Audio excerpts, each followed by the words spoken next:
Bismillahirrahmanirrahim.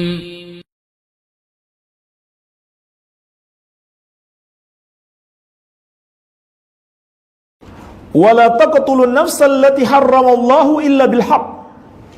Dan janganlah kalian membunuh jiwa yang Allah haramkan kecuali dengan alasan yang hak, alasan yang benar. Inilah jemaah sekalian, larangan membunuh jiwa yang Allah haramkan. Apa saja jiwa yang Allah haramkan?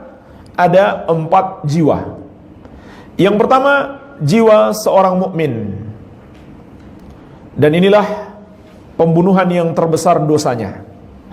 Allah ingatkan di surat An-Nisa ayat 93, peringatan keras.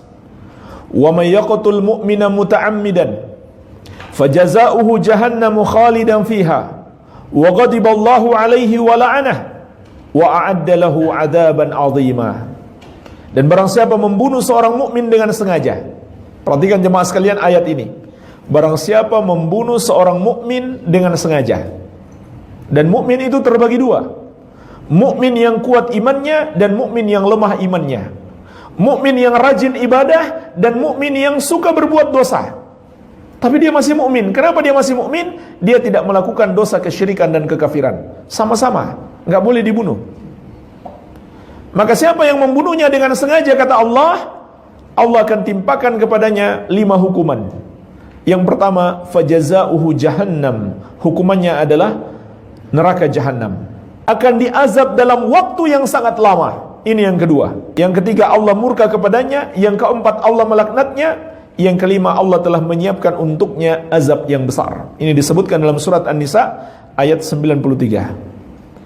Dalam hadis Abdullah bin Amr bin Al-As radhiyallahu anhuma yang diriwayatkan At-Tirmidzi, Nabi sallallahu alaihi wasallam bersabda, "La zawalud dunya ahwanu 'ala Allah min qatli rajulin muslim." Musnahnya dunia ini lebih ringan di sisi Allah daripada membunuh seorang muslim. Makanya jemaah sekalian, hati-hatilah.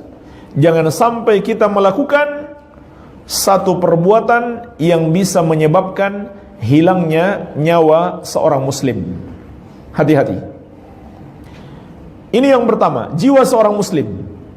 Yang kedua, jiwa kafir zimmi, yaitu orang kafir yang tinggal di negeri muslim, yang tunduk di bawah pemerintah kaum muslimin, dan dia tidak memberontak. Dia adalah kafir dhimmi. Yang ketiga, kafir mu'ahad, orang kafir yang terikat perjanjian gencatan senjata untuk sementara waktu dengan kaum muslimin, maka haram dibunuh. Dan yang keempat, kafir musta'min, orang kafir yang minta perlindungan kepada kaum muslimin. Apabila ada salah seorang muslim yang memberikan perlindungan kepadanya, haram bagi seluruh kaum muslimin untuk menumpahkan darahnya. Jadi dari 4 jiwa yang diharamkan untuk dibunuh, 3-nya adalah orang kafir. Dosa membunuh orang kafir ini jemaah sekalian juga sangat besar. Dalam hadis yang diriwayatkan Al-Bukhari dari Abdullah bin Amr bin Al-As radhiyallahu anhuma, kata Nabi sallallahu alaihi wasallam, "Man qatala mu'ahadan lam yarah raihatal jannah wa inna rihaha la tujadu min masirati arba'ina aman." Siapa yang membunuh orang kafir yang terikat perjanjian dengan kaum muslimin. Perjanjian itu mencakup 3 jenis orang kafir tadi. Maka siapa yang membunuhnya, dia tidak akan mencium bau surga. Padahal bau surga itu tercium dari jarak 40 tahun perjalanan. Maka ayat ini menunjukkan kepada kita bahwa apa yang dilakukan oleh para teroris, membunuh orang-orang kafir secara serampangan, bukan ajaran Islam, bahkan bertentangan dengan ajaran Islam. Ya, mereka tidak bisa membedakan mana orang kafir yang boleh dibunuh, mana yang harusnya dilindungi. Ini 3 jenis orang kafir yang seharusnya dilindungi, tidak boleh dibunuh. Apalagi kalau kenyataannya yang mereka bunuh adalah sesama muslim. Seperti yang kemarin terjadi, mereka membunuh aparat polisi ataupun TNI yang muslim, maka tentu dosanya lebih besar lagi. Iya. Jemaah sekalian, di negeri yang diperangi oleh kaum muslimin sekalipun, enggak semuanya dibunuh. Yang sudah menyerah itu ditawan. Ketika dia berperang dan dia menyerah, ditawan. Yang dibunuh hanyalah yang menyerang, yang berperang.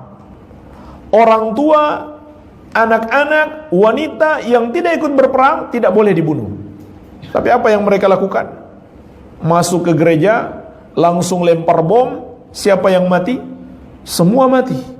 Wanita, anak-anak, orang tua, dan orang-orang yang sama sekali tidak berperang. Jadi mereka bunuh orang yang tidak seharusnya dibunuh.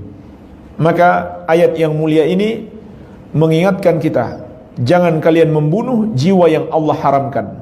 Ini dosanya sangat besar sekali. Iya, jadi nggak mungkin itu jihad. Nggak mungkin yang mereka lakukan itu adalah jihad, karena mereka membunuh secara serampangan. Bahkan orang kafir yang sudah berhak dibunuh sekalipun, ternyata Nabi SAW dalam berjihad tidak langsung membunuh mereka. Ditawari dulu masuk Islam, diajak masuk Islam. Kalau nggak mau masuk Islam, menjadi kafir dhimmi. Kalau tidak mau, barulah diperangi. Iya. Jadi itu betul-betul terorisme dan bukan ajaran Islam sedikit pun. Dan sama sekali tidak memberi manfaat kepada Islam, hanya menimpakan mudarat.